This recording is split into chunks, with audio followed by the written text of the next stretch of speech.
آپ نے بتایا تھا کہ جو بندہ گھر میں یہ نیت کرے اللہ مجھے گھر دے دے،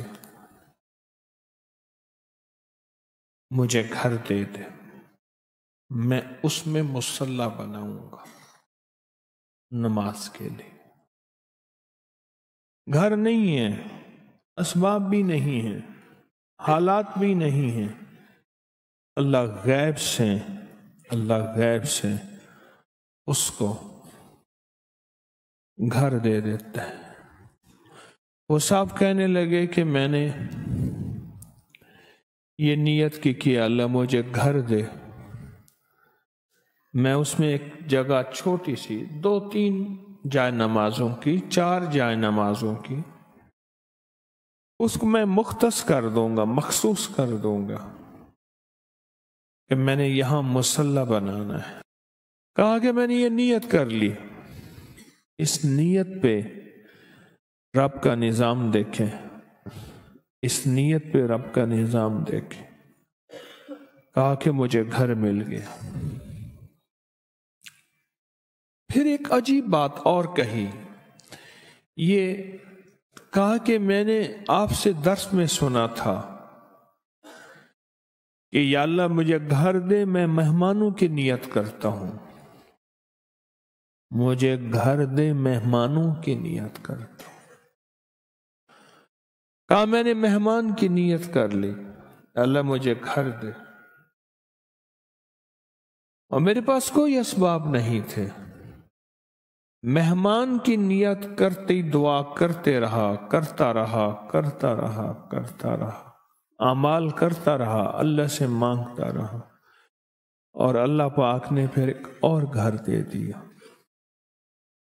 فرمایا کہ ہر گھر قیامت کے دن پوچھا جائے گا، مگر وہ گھر، وہ تعمیر جو مہمان کی نیت سے ہو۔ ایک اللہ والے کا خادم جا رہا تھا، پوچھا کہاں جا رہے ہو؟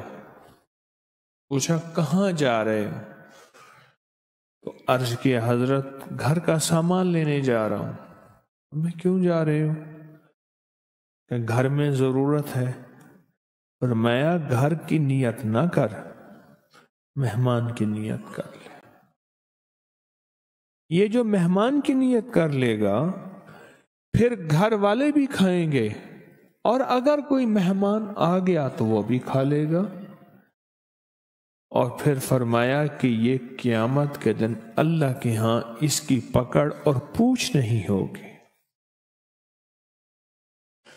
پھر ایک اور نے ایک بات بتائی، میں یہ چھوٹے چھوٹے عطا کے بہانے بتا رہا ہوں، اس کریم کے، اس کے دینے کے بہانے ہیں کہ بندہ ایسے تھوڑی سی نیت کر لے، تھوڑا سا خیال کر لے، تھوڑا سا گمان کر لے، تھوڑی سی نیت کر لے۔ اب ایک اور سن لے، کہا کہ میں نے وضو کی دعا پڑھی، اللہم اغفر لی ذنبی ووسع لی فی داری وبارک لی فی رزقی، بس یہ دعا پڑھ لی، اور اس دعا کو پڑھتا رہا، اللہ پاک نے غیب کے خزانے سے مجھے وسیع گھر عطا فرمایا۔